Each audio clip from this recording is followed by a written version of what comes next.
जनूबी कैरोलिना के शहर चार्ल्सटन के करीब दरख्तों के पीछे एक पुरानी इमारत खड़ी है। सेंट एग्नेस यतीम खाना। मकामी लोग उस जगह से दूर रहते हैं क्योंकि यहाँ की कहानी सिर्फ भूतों की नहीं है, ये बच्चों की है।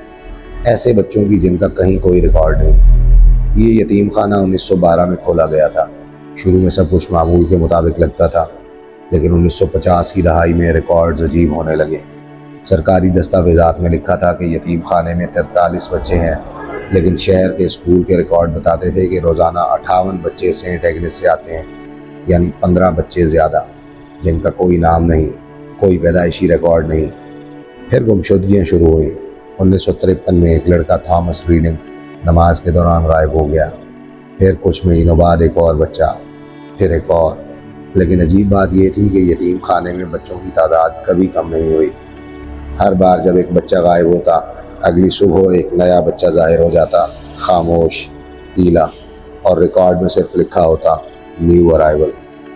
जब नन्स ने पूछा तुम कहाँ से आए हो, हर बच्चा यही जवाब देता, नीचे से। लेकिन इस इमारत के नीचे कोई तहखाना नहीं था। फिर भी रात को फर्श के नीचे कदमों की आवाज़ आती, बच्चों की सरगोशियाँ सुनाई देती।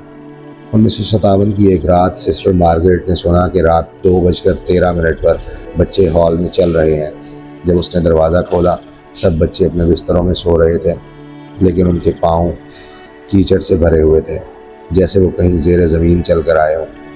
अगली सुबह उसने चर्च के फर्श में एक दरार देखी। उसके अंदर गीली मिट्टी थी और मिट्टी में एक लकड़ी का खिलौना, जिस पर एक नाम लिखा था, सैमुअल। जब उसने बच्चों से पूछा सैमुअल कौन है, सब बच्चे फर्श की तरफ देखने लगे और एक नए बच्चे ने आहिस्ता से कहा, वो अभी ऊपर आ रहा है। सिस्टर मार्गरेट उस रात सो ना सकी। उसकी मेज़ पर वो लकड़ी का खिलौना रखा था जिस पर नाम लिखा था सैमुअल। सुबह उसने 2 और नन्स को बुलाया। उन्होंने चर्च का फर्श खोला, नीचे मिट्टी थी। फिर बेलचे को कुछ सख्त चीज़ लगी, लकड़ी। उन्होंने मज़ीद खोदा और जल्द ही एक छोटा सा लकड़ी का दरवाज़ा मिला जो चर्च के नीचे छुपा हुआ था। जब दरवाज़ा खोला गया तो एक बदबूदार हवा बाहर आई। नीचे एक तंग सुरंग थी, लकड़ी के सतूनों से सहारा दी गई, जैसे किसी ने ज़मीन के अंदर रास्ता बनाया हो।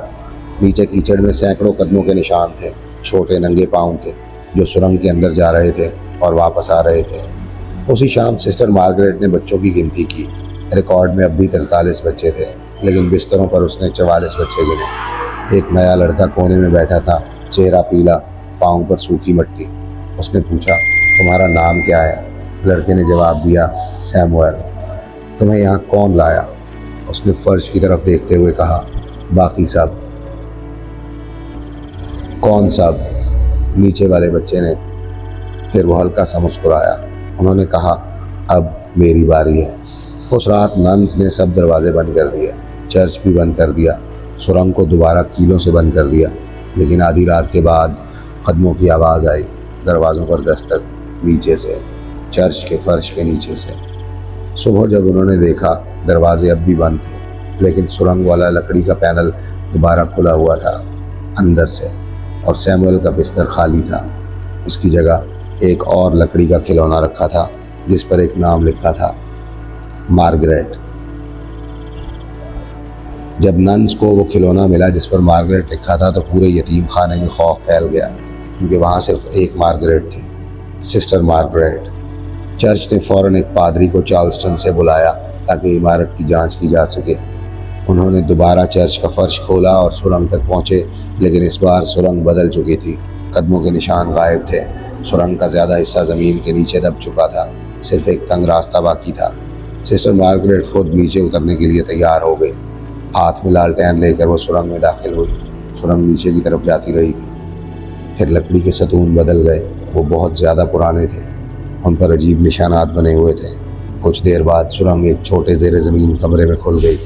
लालटेन की रोशनी में उसने देखा बच्चों के खिलौने, दर्जनों लकड़ी के खिलौने, गुड़ियाँ, सीटियाँ। हर खिलौने पर एक नाम कुंदा था। कुछ नाम यतीम खाने के गुमशुदा बच्चों के थे, लेकिन ज़्यादातर नाम किसी रिकॉर्ड में मौजूद नहीं थे। अचानक उसे पीछे से कदमों की आवाज़ आई। जब उसने मुड़कर देखा, अंधेरे में कई बच्चे खड़े थे, खामोश, पीला चेहरा, पुराने कपड़े। उनमें से एक आगे आया, वो सैमुअल था। उसने आहिस्ता से कहा, हमने आपको दरवाज़ा खोलने से मना किया था। मार्गरेट ने पूछा, किसने? सैमुअल ने गहरे अंधेरे की तरफ इशारा किया।